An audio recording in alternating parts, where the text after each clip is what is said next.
चलो देखो, अब आज की क्लास में लास्ट क्लास में जहां तक हम लोगों ने किया था उसके आगे स्टार्ट कर रहे हैं। ये भी सीरीज पैरेलल या मिक्स्ड कॉम्बिनेशन जैसा एक सर्किट है। इस सर्किट में देखो अल्टरनेट 1 ओम 2 ओम 1 ओम 2 ओम सेम चीज रिपीट हो रहा है इनफाइनाइट टाइम्स। ठीक है, अब ऐसे सर्किट्स को बोला जाए कि सॉल्व करो, और मान लीजिए कि ये पॉइंट ए है और ये पॉइंट बी है, तो ए और बी के बीच में आर इक्विवेलेंट निकालो, क्या होगा। ठीक है, बैटरी कितना करंट सप्लाई करेगी ये निकालो, और साथ में ये जो 2 ओम रेजिस्टर है नियरेस्ट टू दी बैटरी, इसका भी करंट निकालना है। ठीक है, तो कैसे इस तरह के सर्किट को पहले सॉल्व करते हैं, आर इक्विवेलेंट कैसे निकालते हैं वो समझाते हैं। देखो, इस पॉइंट को सी और डी मान लो। अब ये इनफाइनाइट लूप है, इस तरह से चलता जा रहा है। ए और बी के बीच में इक्विवेलेंट निकालना है। तो अगर आप ये 1 और 2 ओम कट कर दें और फिर सी और डी के आगे का सर्किट देखें तो बिल्कुल वैसा ही दिखेगा जैसा 1 और 2 में है। ठीक है, जैसे अगर मैंने ए और बी को हटा दिया तो भी ये सर्किट वैसा ही दिखेगा।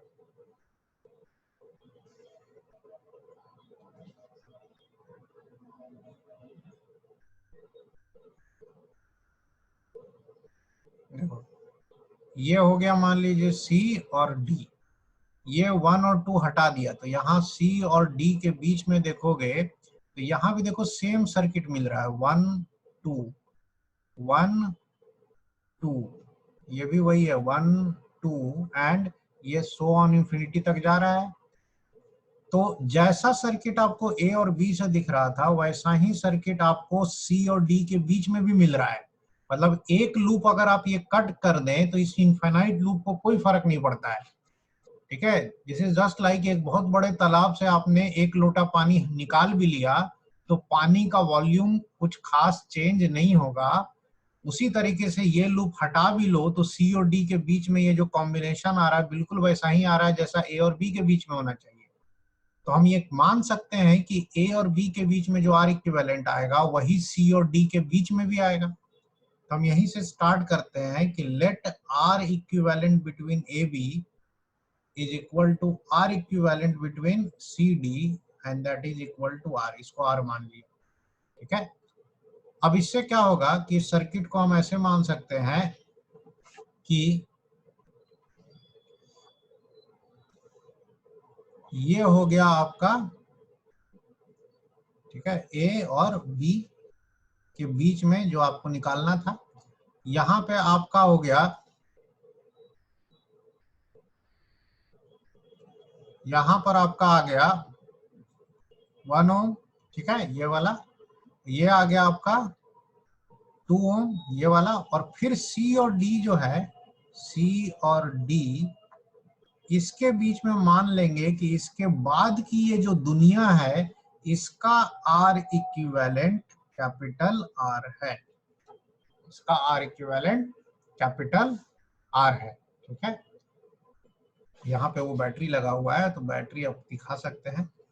तो अब इनका इक्विवेलेंट निकालेंगे तो ये दोनों पैरेलल में है, तो पैरेलल में है तो कितना हो जाएगा 2R बाई 2 प्लस आर, और ये दोनों मिल के जो आएगा वो 1 के साथ सीरीज में है, ये आ गया +1, और ये आपका टोटल आर इक्विवेलेंट हुआ ए बी के बीच, और R A B itself capital R के बराबर। तो बेसिकली हमने किया क्या है कि यहाँ पर ये जो सेगमेंट है यहाँ से लेके यहाँ तक का, ये सेगमेंट हटा दो तो सी डी के बाद का जो दुनिया है उसका आर इक्विवेलेंट भी वही होगा जो ए और बी के बीच में है। ये कॉन्सेप्ट यूज किया है हमने। अब इसको सॉल्व कर देंगे और यहाँ से हमें R की वैल्यू मिल जाएगी। तो देखो यहाँ से क्या आ रहा है, ये 2R by R plus 2 is equal to कितना आ रहा है, ये R -1 आ रहा है। ये हो गया 2R इक्वल टू, मल्टीप्लाई कर देते हैं तो R स्क्वायर प्लस R -2, ऐसा हुआ। इसको सॉल्व करेंगे तो एक R तो यहाँ से कैंसिल हो जा रहा है ना, ये आ जाएगा R square minus R -2 equal to 0। Quadratic equation है दो सोल्यूशन आता है, लेकिन इसमें सिर्फ एक पॉजिटिव सोल्यूशन लेंगे और वो आएगा R इक्वल टू 2। इसका मतलब इस सर्किट का इक्विवेलेंट रेजिस्टेंस जो है वो 2 ओम है ये। अब इसमें अगर आपसे कहा जाए कि करंट निकालो, तो बैटरी को तो यही लगेगा ना कि ये सब कुछ मिला के 2 ओम है, तो बैटरी जो करंट भेजेगा वो कितना भेजता है, E/R। तो 2/2 कितना भेज देगा, 1 एम्पियर। अब ये जो 1 एम्पियर यहाँ पे जाएगा, ये आगे और यहाँ बटेगा। बट इस सर्किट में देख लो, यहाँ से यहाँ आ जाओ, यहाँ जो आई आया उसके बाद उसको दिखेगा कि इधर 2 है और ये R भी 2 है। तो क्या करेगा, करंट जब दोनों रजिस्टर बराबर हैं और पैरेलल में है, तो हाफ के जो है वो डिवाइड हो जाएगा। ठीक है,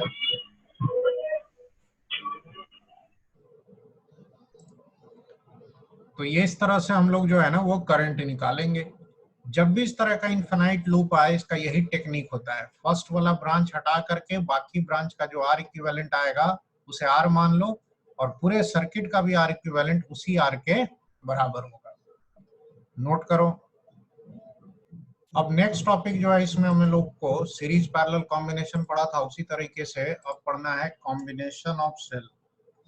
कॉम्बिनेशन ऑफ सेल्स में क्या पढ़ेंगे, ये पढ़ेंगे कि दो या दो से ज्यादा बैटरी, 3-4 बैटरी सीरीज और पैरेलल में कंबाइन हो तो उनको सिंगल बैटरी से कैसे रिप्लेस करें। ये भी बिल्कुल उसी तरीके से जैसे रजिस्टर में हमने पढ़ा था। पहले हम लोग पढ़ते हैं सीरीज कॉम्बिनेशन। सीरीज में क्या होता है कि कब बैटरी माना जाएगा कि सीरीज में है, जब एंड टू एंड कनेक्टेड हो, सो दैट सब में करंट सेम जाए। जैसे मान लिया कि यहाँ पर एक बैटरी ऐसे है और यहाँ पर एक बैटरी ऐसे है। ठीक है, ये हो गया आपका E1 और ये हो गया EMF E2। यहाँ पर देखो हमने पोलरिटी दोनों का एक जैसा रखा है, तो ये A है B है।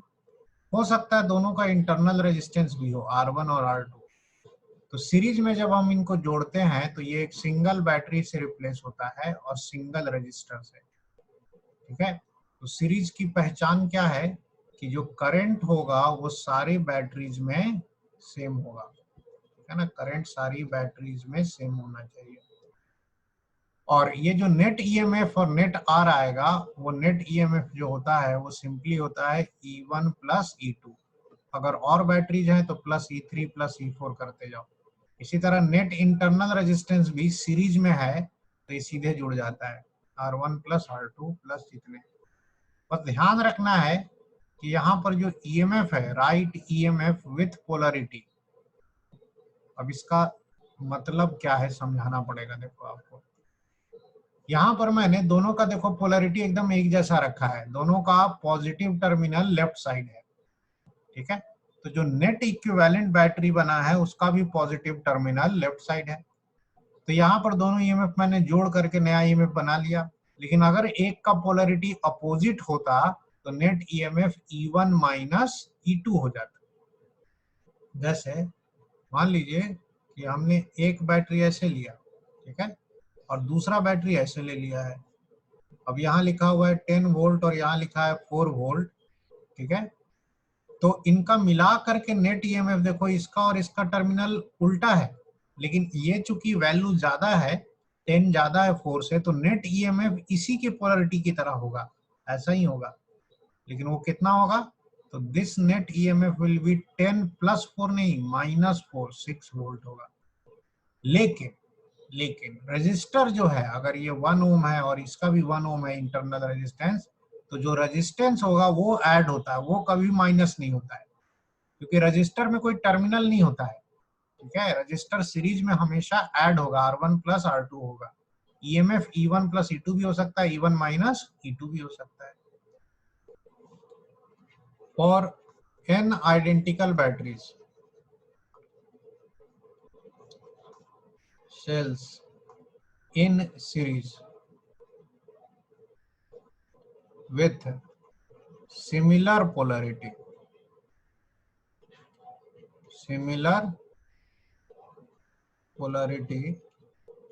जो नेट ईएमएफ होगा E इक्विवेलेंट, वो NE हो जाएगा। सिमिलर पोलरिटी का मतलब है सब जैसे ऊपर में जोड़ा है ना, वैसे वैसे ई एन बार जोड़ दिया गया, और जो आर इक्विवेलेंट होगा वो हो जाएगा एन आर।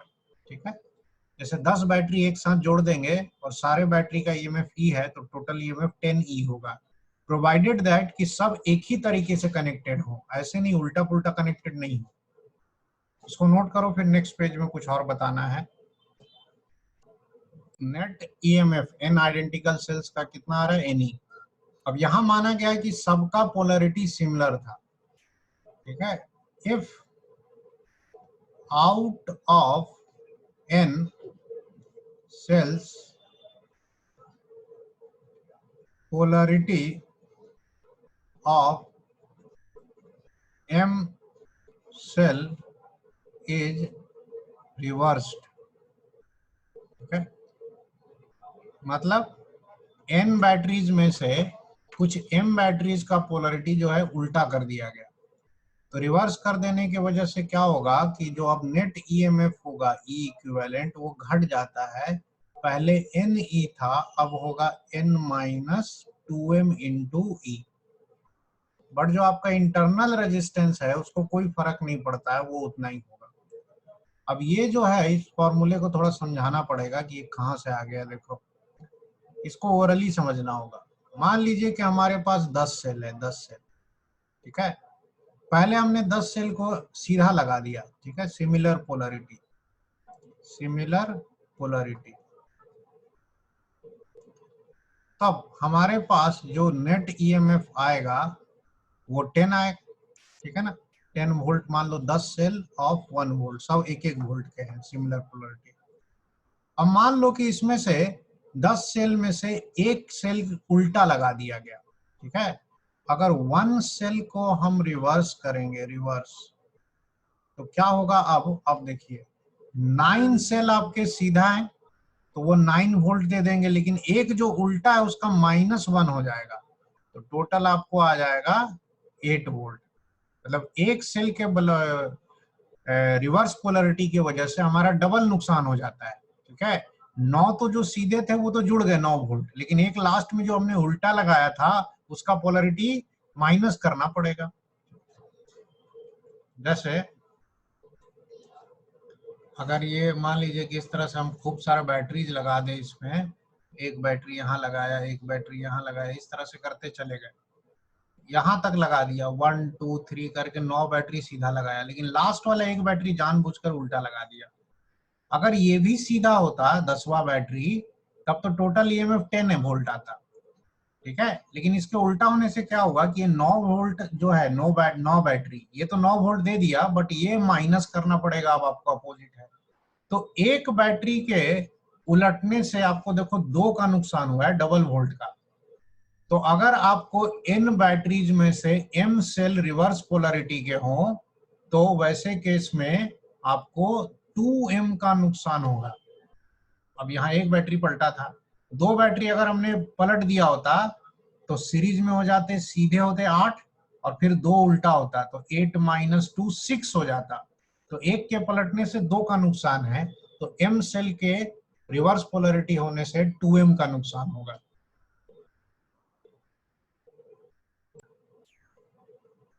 पैरेलल कॉम्बिनेशन में 2 या 2 से ज्यादा सेल तभी माने जाएंगे जब सबके क्रॉस पोटेंशियल डिफरेंस सेम हो।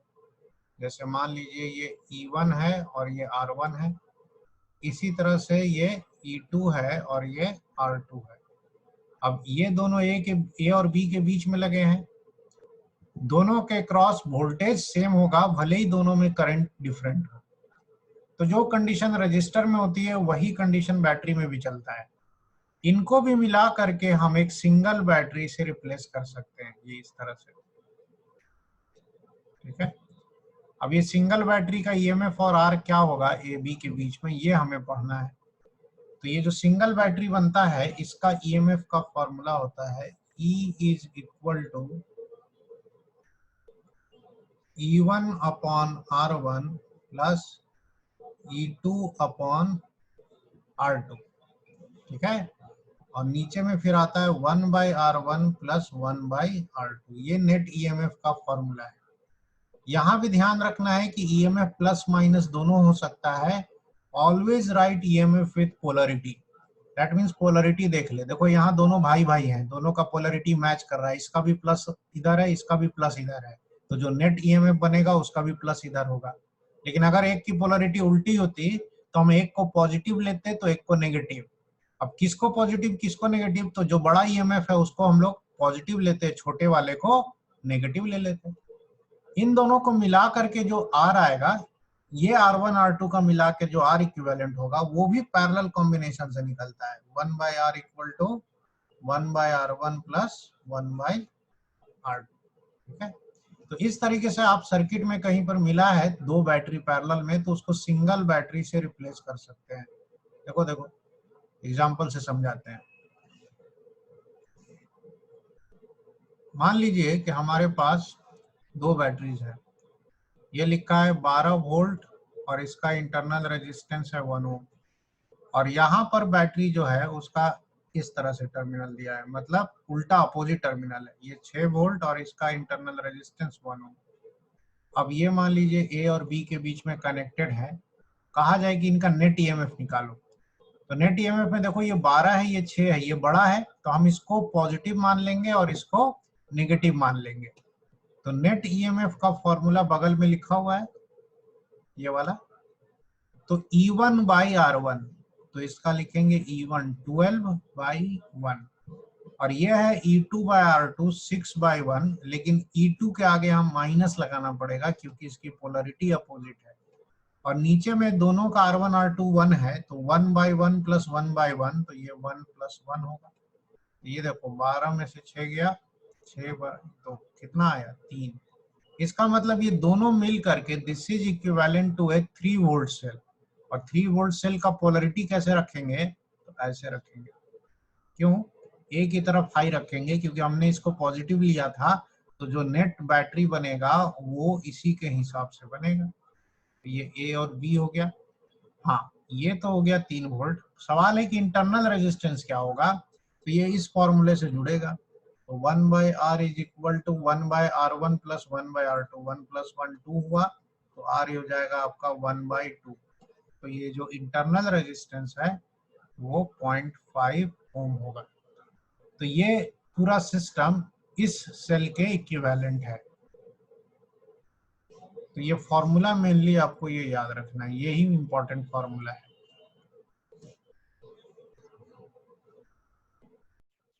चलो एग्जांपल देखो, ये एक सर्किट दिया हुआ है, इसमें आपको यहाँ दो बैटरीज हैं, यहाँ दो बैटरीज हैं, इनको सीरीज पैरेलल में कंबाइन करके सिंगल बैटरी बनाना है, और बाद में सर्किट में कितना करंट फ्लो होगा वो निकालना है ना, आई निकालना है करंट। अब देखो है तो ये सिंपल सा सर्किट, बट प्रॉब्लम है कि इतना सारा बैटरी लगा करके इसको कॉम्प्लेक्स करने की कोशिश की गई है। अब इसको सिंपल तरीके से कैसे सॉल्व करें, तो देखो ये दोनों को पहले मिला के हम सिंगल बैटरी बना लेंगे, फिर इन दोनों को भी सिंगल बना लेंगे। ठीक है, और ये दोनों रजिस्टर है, इनको भी मिला के एक बना सकते हैं क्योंकि ये दोनों सीरीज में है, एक ही लूप में है ना, दोनों में करंट तो सेम होगा। तब उसके बाद ये सर्किट जो है वो थोड़ा सिंप्लीफाई हो जाएगा। तो देखो सिंप्लीफाई करके जब नया सर्किट ड्रॉ करेंगे तो क्या होगा, ये 20 और 10 ये बड़ा है, तो हम लोग करेंगे क्या कि इस चीज को पॉजिटिव वोल्टेज मानेंगे और इस चीज को नेगेटिव वोल्टेज। तो 20 माइनस 10 कितना हो गया 10, तो 10 वोल्ट का बैटरी ऐसे बन गया। ये साथ में दोनों का रजिस्टर 1 और 1 मिल करके कितना हो जाएगा 2। ठीक है, ये 3 और 2 सीरीज में थे, ये 3 ओम 2 ओम, ये दोनों सीरीज में थे तो मिला के एक ही कर लेते हैं, 5 ओम हो गया। अब ये देखो यहाँ दोनों बैटरी 6 और 6 हैं और पैरेलल में है, तो इनका ई इक्विवेलेंट निकालोगे तो कैसे निकालेंगे, दोनों का जो पोलरिटी भी सेम है, दोनों का देखो पॉजिटिव टर्मिनल नीचे की तरफ है, तो इसमें भी लिखेंगे E1/R1 6/1 प्लस 6/1 और 1/1 प्लस 1/1, तो ये हो जाएगा 6 प्लस 6 12, 12/2 6 ही आएगा। तो ये याद रख सकते हो कि अगर दो आइडेंटिकल बैटरीज पैरेलल में हो तो उनका नेट ईएमएफ उन्हीं के बराबर रहता है 6 वोल्ट। ठीक है, अब ये जो 6 वोल्ट आ गया, इसको हम लोग दिखाएंगे कैसे, तो इसमें हम ऐसे दिखा सकते हैं, यहाँ पर ऐसे 6 वोल्ट, साथ में इन दोनों का 1 और 1 पैरेलल में है, तो उसका रेजिस्टेंस हो जाएगा मिला के हाफ, ये हो गया 0.5 ओम। ठीक है, अब ये सर्किट में केवीएल लगा सकते हो, नहीं तो अब ये देखो, ये वाला 10 वोल्ट और ये वाला 6 वोल्ट, असल में ये दोनों सीरीज में है। ठीक है, तो सीरीज में है तो ये दोनों का पोलरिटी अपोजिट है, तो अगेन इसको प्लस मानो और नीचे वाले को माइनस मानो। तो अब इसको जहाँ चाह के हम लोग चाहें तो फिर से दोबारा इसको और सिंप्लीफाई कर सकते हैं। कैसे? हम इन दोनों बैटरीज को मिला के एक बैटरी बनाने वाले हैं, तो अब वो एक बैटरी कैसे बनाएंगे, तो इसको प्लस ले लेंगे 10 और इसको माइनस, तो 10 माइनस 6 4 वोल्ट, बट इनका रेजिस्टेंस सीधे ऐड होगा सीरीज में, तो ये हो जाएगा 2.5। साथ में यहाँ पर ये जो है ये नीचे वाला 5 ओम, ये ऐसे ही रहेगा। तो जो सर्किट में हमसे करंट पूछा गया था आई, वो आई हम निकाल सकते हैं। अब ई कितना हो गया, 4 divided by total resistance 5 plus 2.5, 4/7.5 ampere होगा। तो ये आपका करंट आ गया।